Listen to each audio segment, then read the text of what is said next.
Yeah. So today's session would be related to version controlling. So yesterday we discussed about DevOps interaction, how DevOps is, and how it got good demand in the market, and how it is getting useful while building the product and deploying and releasing to the client. So all the aspects we have seen yesterday. Yeah. Good. Yeah. So all the aspects we have seen yesterday, and from today, let's start with the first step in DevOps, which we are starting with the version controlling. So yeah. So in DevOps, if we talk about product development and application development, so the first thing is the coding. Either you do any website or any software, any exe file, or you do anything, it should be the first step is doing the coding. So and it depends on the technology, what type of code you develop, and then it goes for the building, and then it goes for the deploy. These are the basic and primary steps in any DevOps process or any product development and release life cycle. So basically, we say in SDLC life cycle, these are the main three components. So coding, building, and deploy. So other features will come. So whatever the remaining features which are going to come in the DevOps field are extra accessories, I can say. For example, code security, code enhancement, code integrations, code feedback, deployment automations, and after deployment, monitoring the applications. Everything is kind of enhancements to the basic three components. So whenever I started any session, I will start with these three so that you will understand where are we currently. So now we are in the first part, that is code. So once you are well versed with the code, then we will move to the next section, build. Once you are good with that, then we will move to the deploy. Once we are good at code, build, deploy, then we will talk about all other aspects. Got it?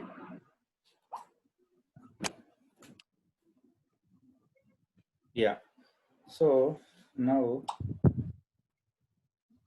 let's talk about version controlling. So yesterday Ashwin was asking about version controlling. What is version controlling? How it is useful? So in the coding, like in previous years, before version control tool coming to picture, how they were used to develop is some people used to develop in their own personal laptop. I'm talking about era like 10 years back or 15 years back, at the time where version control systems are not at all there, and people used to develop in their own machine.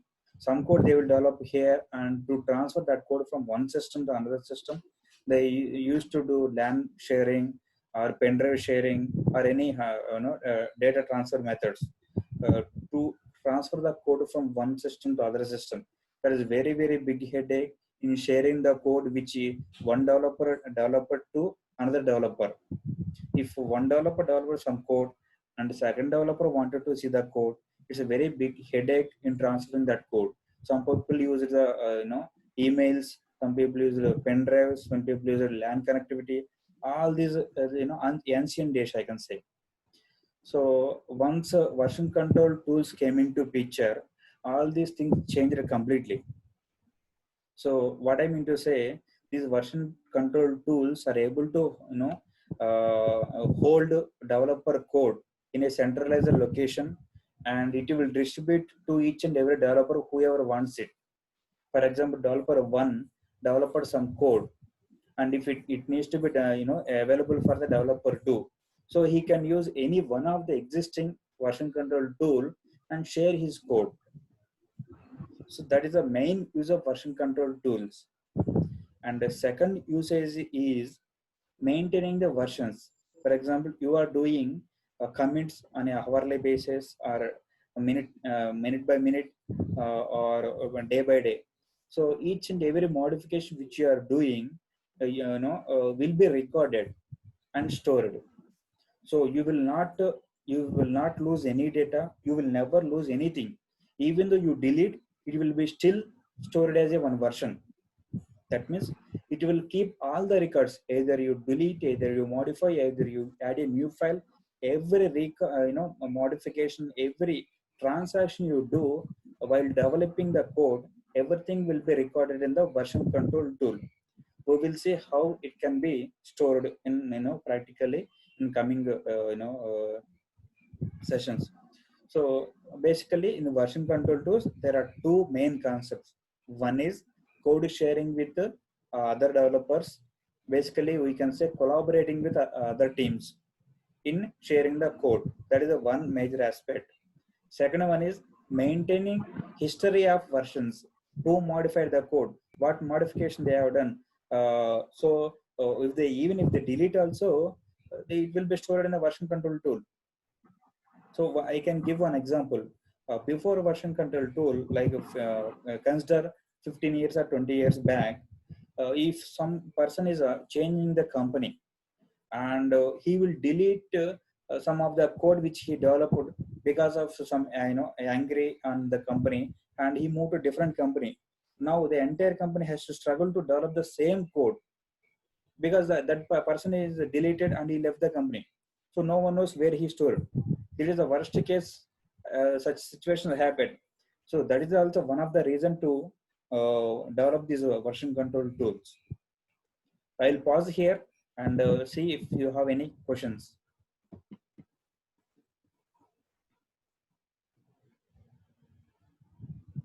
Banu, you mean to say that for each and every software there will be couple of, every time some enhancement will be done and they release some updated patches. To control those things, you need this version control. Am I correct? My understanding? Correct. That is correct.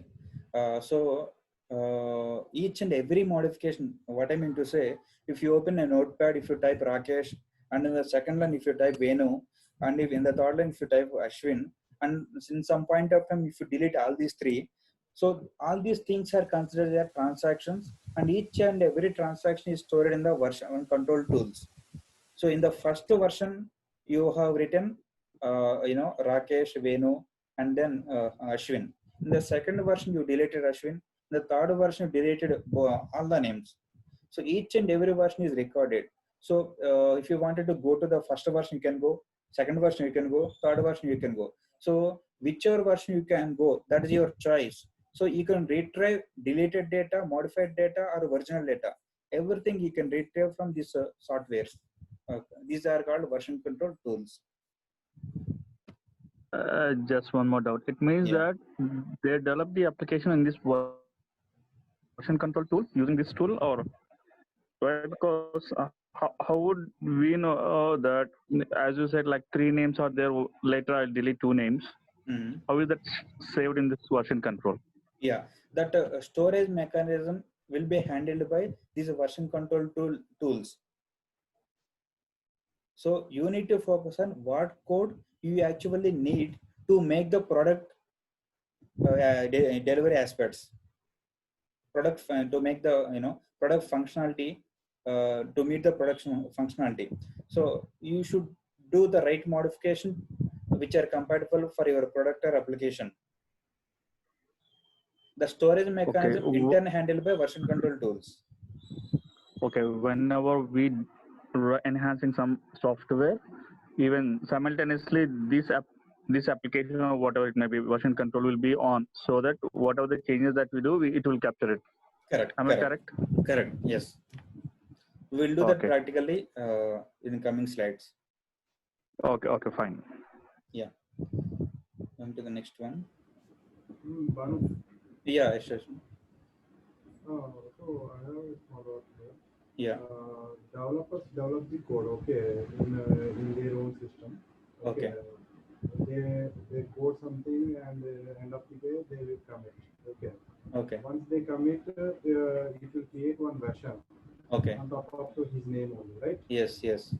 So some number of programmers they code and they commit every day.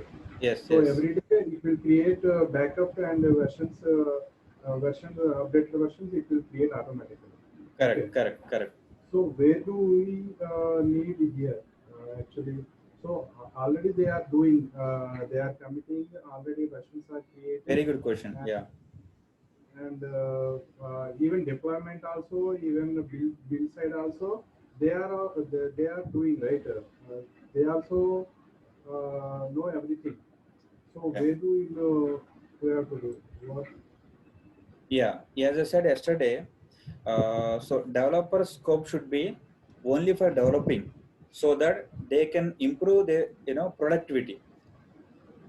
If they involve in other aspects like maintaining the version control tools, setting up all the version control systems, setting up the infrastructure, doing the deployments, managing the deployed application, monitoring the deployed application is a very big additional responsibilities which are given to developers. That in the ideal condition, developer should be able to code, and if he is able to code, that is enough. No need to dig into other responsibilities. That is the ideal condition. So the other remaining responsibilities would be taken care by DevOps engineers. So these version Okay. control tools, people, developers will commit their code on all the aspects. They will do as part of their development. As a DevOps engineer, we should provide that platform, like the right version control tool. We should be able to provide. Some of the tools are there in the market. Some of them are open source. Some of the paid versions. We should be able to provide the right kind of tool to the respective developer, so that he starts developing. Okay. Okay. Yeah. So in the developer aspect, he only needs to do the commits. He only needs to do the development. As a DevOps engineer, we should know how he is doing. But if we don't, it's not mandated that DevOps engineer should learn the developer. No, DevOps engineer should know how developer is doing, and what is the way he is doing, how he is doing. That is enough. No need to understand the OOPS concept. No need to understand the entire logic of developer code. Okay. Okay. So these are the some of the version control tools which are available in the market. So first one, SVN. The abbreviated name is Subversion, and Git is the most popular one. And Perforce, this is also very huge one. Bitbucket is the mostly used one. GitLab, GitHub, AWS Code Commit, Azure Repos, Gitolite, GitWeb. These are all the version control tools which are available in the market. So if you say SVN was very much used in previous days, but these days no one is using. Most people are using two things: Git and Perforce. So Git intern, Git doesn't have any user interface. That is why one company called Atlassian developed one user interface tool called Bitbucket. So Git means Bitbucket now, because the Atlassian company developed one user interface tool on top of Git. So now they are selling a licensed version called Bitbucket. If you don't want a licensed version, you can go for some of the open source tool, which are also Git, which are also based on Git. Those are like Gitolite and GitWeb. So Git Hub. These are all the things which are open source. You can still go for that. But in most of the companies, people are going for Bitbucket because it has almost all of the features which a developer need. But to experience what is Git and Git and how it functions, you can go with GitHub. Okay. In the orange color, one symbol is there here. That symbol represents the Git, and right side one Perforce. Perforce is also another version control tool, which is mostly used in high data content. For example, some people do development on video games or high data processing. Their Perforce is very much useful. Bitbucket is useful, and for the lower to medium level coding projects, but for a very high level, high data consumption projects, Perforce is preferable. And AWS also providing version control tool called Code Commit. Azure also providing Azure Repos. Yeah, going for next section. Okay. So now let's see how we can create a GitHub account and how we can create a repository. and how we can work on Git commands. So now we will see how practically how we can do that. So can any one of you share your screen, and I will suggest you how to do that. I'm starting my screen share.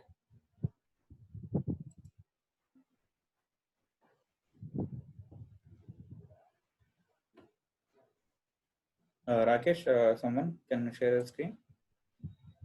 Banu, I'm attending class through mobile, Banu. Okay. I'm at hometown at a Wi-Fi facility. Okay. Or what I do in my now laptop itself, I will share my screen and I will show you. Tomorrow I'll be back to Bangalore so that I can do it tomorrow. Okay. That's not a problem. Okay. Yeah.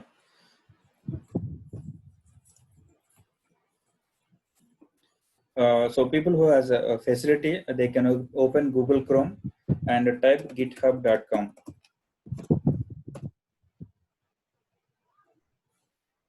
So this github.com provides a functionality of Git and some of the user interface. So I already signed up. So I came to this page.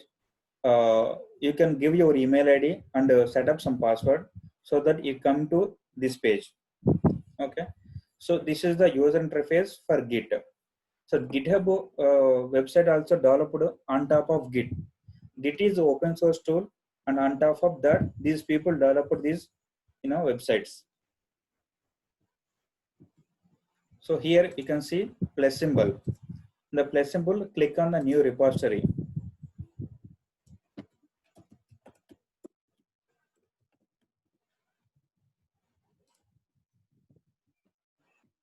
Yeah, you can give any name here as your repository. Repository means where you wanted to place your piece of code for your development. So this is how I given my name. Description is optional, and public and private two options are there. GitHub provides public repository and private repository concept. So if you wanted to make your repository public, you can select public. But if the content is you wanted to make the content is secure, you can select private. I will select a public, but if you want to select a private, you might need to pay some amount. So I'll choose public. And initialize the repository with the README. README is a file which is you wanted to add some of the instructions related to your repository. It's optional. I will leave it, but you can give a try by creating multiple repositories by checking this option and clicking on the create repository. Yeah, now repository is created. See, you can see some of the instructions on this page, how you can do some of the aspects for while doing the commit. So there are two options. You can do clone of a repository. So we have created repository called DevOps-class 2. This repository is available in the cloud. So GitHub cloud we have, but we wanted to make the development in our local machine. So that we need to clone it to our local machine. For that, I'm opening the Git bash here. So you also can open Git bash like this and go to GitHub and copy the URL and type on git space clone space and URL and press enter. So this GitHub, we made this repository as public, so that's why it didn't ask any credentials for cloning. But when we are pushing the data to the server or the repository, it will ask your credentials. So once you clone the repository, the locally one folder will be created. You can see DevOps-class 2 is a folder locally created. Let's open that. You can see .git is the folder which exists in that DevOps-class 2. So you never delete this .git folder. It is important because this will maintain the current state of development. Okay. Now the first command I type is git status. We wanted to know what is the status of local workspace. So I called locally cloned repository as a local workspace. So a remote one as a remote repository. Now when I type git status, it doesn't have anything. So since it doesn't have any data, that is why it is showing nothing to commit. So let's add a couple of files and do commit. I'm touching 1, 2, 3. 3 files I'm creating. So 3 files I have created. So if you see 3 files, that means you have created locally, but you have not pushed it to remote GitHub. Now I will git add space dot. That means it will add all the 3 files. Now see status. You can see these 3 files are in green color. Okay. Before adding, all these 3 files will show in the red color. Red color, if the file is in red color, means that indicates a new file which is not added to Git as of now. Once added, you can commit. So while commit, you need to put some commit message. This is first commit I'm giving. I have committed. Now I wanted to push the changes to remote repository. So now it is looking for credentials.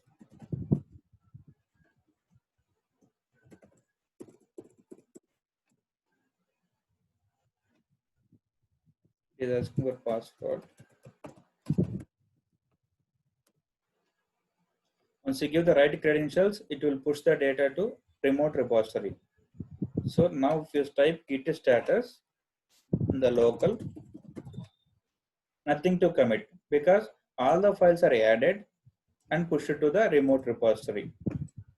So now you can see the files in the locally, and in the remote repository also you can see the files. See, in the repository we can see all these 3 files. So in the same way you can also do. I can copy this URL and give you in the chat. So you can simply open this in your browser and you can see these 3 files. This way you can easily share the code which you have developed with other developers. So I will pause here and see if you have any questions.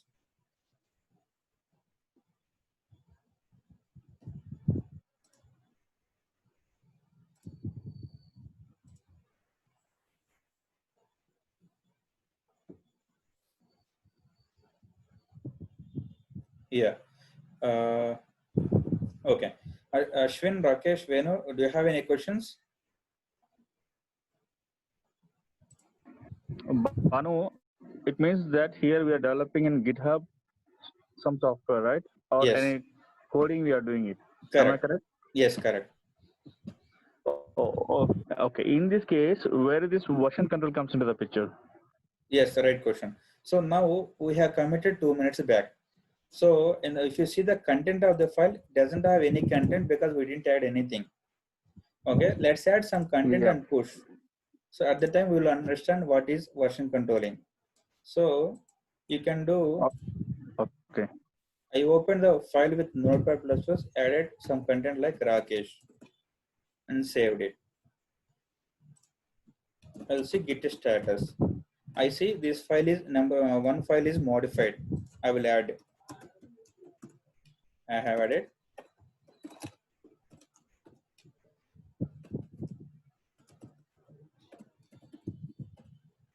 I'm putting some comment. Again, I'm pushing.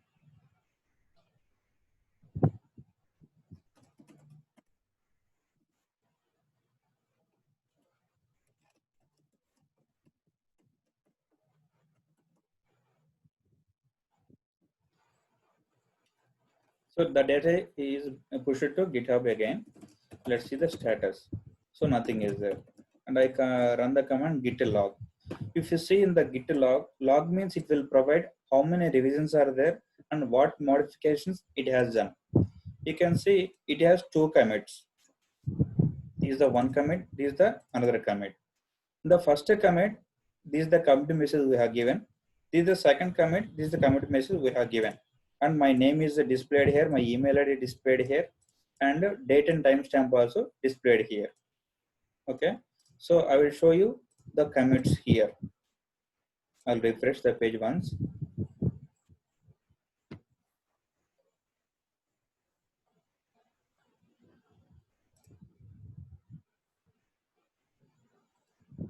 Yeah, so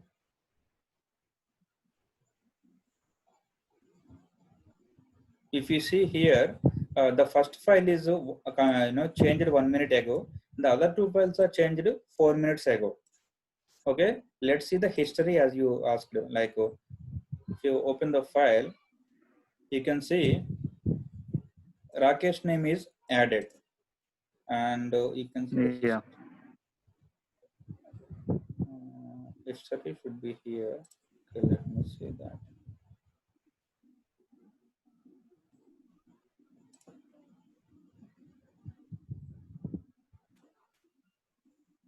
Two additions, zero deletions.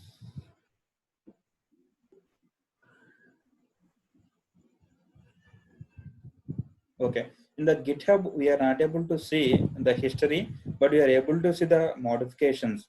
In the Bitbucket, we can see clearly in history in what version, what modifications has been changed. Okay. Yeah. Banu, here my question is, I am doing it on my laptop, then I am pushing it into GitHub. Correct. Okay. Until I push it to GitHub, it will not reflect what happens there. Correct. Correct. If a developer is there, as you said earlier, they develop and when they leave the company, they delete it and go. Yes. Even in the same way, in the existing scenario also, if I develop it in my local desktop and I don't upload it to GitHub, anyhow it will get no use, right? Even now also there is chances for me to delete it. Perfect. So until I upload it in GitHub, I can't do anything. Right. Yeah. Because you cannot always work on your local machine unless you push the code to GitHub or any remote repository. Your manager will not leave you. Okay. So he will make sure that he will push the code to GitHub repository or Bitbucket. My understanding was if you make them to develop it directly in this sort of website or application, whatever they do, it will be there in the organization. No need to work in a personal laptop or some office laptop and they pushing it to GitHub. Directly in GitHub itself, they can develop it, right? That's my understanding. If they develop there, whatever they do, it will be there. Otherwise, if I do it in my personal laptop or other laptop, my manager will chase me until I upload it. If I get fed up of him, I'll say I'll not upload it. I'll delete it. Get lost. I'm resigning. Yeah. So I got that, because if you wanted to do some progress on the project work, and if you only directly do on the cloud, how the different workspaces can be built? Because you will work in the same place, other developers also work on the same place. To differentiate that, people are working in a different workspaces and a different personal laptops, and then pushing the data to remote repository. Still there is a possibility of doing directly working in the cloud and doing the direct modification there itself, but doing the local modifications giving the more benefits and productivity compared to the directly doing in the cloud. Okay. You cannot delete something and go away, because without pushing to the remote repository, other developers in your team cannot see any changes. Yeah. Okay. Venu or Ashwin, do you have any questions? So every developer, they do code and they commit every day, right? So it will create so many versions daily. Correct. So we have to make one file. So other developer changes and my changes, we have to make one perfect file, right? Yeah. So next day they will check in and put those updated files and they do their coding. Yes. Right. So how they do like that? So the process is that whenever you are, for example, consider yourself as developer 1 and another one is developer 2. So you have done some changes today, and developer 2 came tomorrow, and wanted to see your changes. What he will do, he will pull your changes. So he will get your changes first and see what you have modified And on top of that, if he feels those are comfortable, those are right, he will keep those changes. If he feels those are not correct, he will modify and he will push to the repository again. So in Git, the best practice is always pull the latest changes from the remote repository and work on your changes, so that you will get all the latest updates from your teammates first, and then you can start work. Okay. So some people do some mistakes, like without pulling the latest changes in the start of the day, they will start working and they will get some conflicts with other team members. So the best practice is to get the latest changes first and do development. Okay. Yeah. So these are the common If Banu, if one of the developer yeah. Yes. are able to hear me, Yes, I can hear you. if one of the developer destroyed some code, I mean Okay. he did some changes, the code got corrupted. Okay. So he pushed that code to the Git. Okay. So I mean Git. So we lost the code for now. Can we restore the code which is there in the older version? Correct. We can restore. That's the functionality of version control tools. So in version 1 or version 0, version 0 doesn't have anything. For example, if you have in version 100 and if you wanted to restore code from version 1, you can still restore. You can switch to version 1 and copy that code and put it into the version 100. All the versions are maintained by Git repository. That is why this is called version controlling tool. Okay. So can we keep any authentication for accepting and approving the code? Yes. I mean, so someone pushed the code, we need to verify whether he did it perfectly correct or not. Yes. And then So, accept it. Correct. So that way called as branching strategy in Git. So initially I have given an approach how you can do local modification and push to the Git repository. This is the ideal way, like general way of doing things.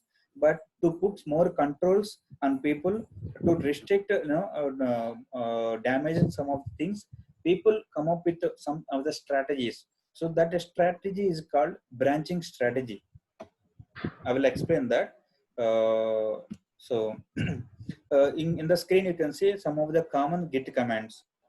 So git ls, it will list the files.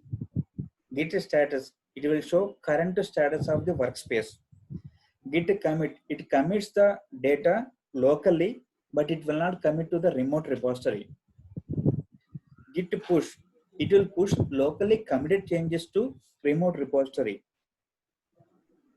So no need to worry. All these commands when you practice, you will clearly understand. But just for now, you understand what I'm saying. Okay. Git push. Push means it will push all the locally committed changes to remote repository. Git pull means it will pull all the changes from remote repository to local. Git rebase. Rebase means it will rewrite the history. That means it will pull the latest changes from remote and replaces the existing changes, local changes. Git fetch. Fetch means it will again bring the remote changes and keep it in the staging area. It will not merge to the local. So git rm means it will delete the local file. Git branch, it will show what is the current branch you are in. Git branch space -a, it will list all the current branches. Git checkout branch name means it will switch to the new branch. I think this meeting is going to end right now. I will start the meeting again.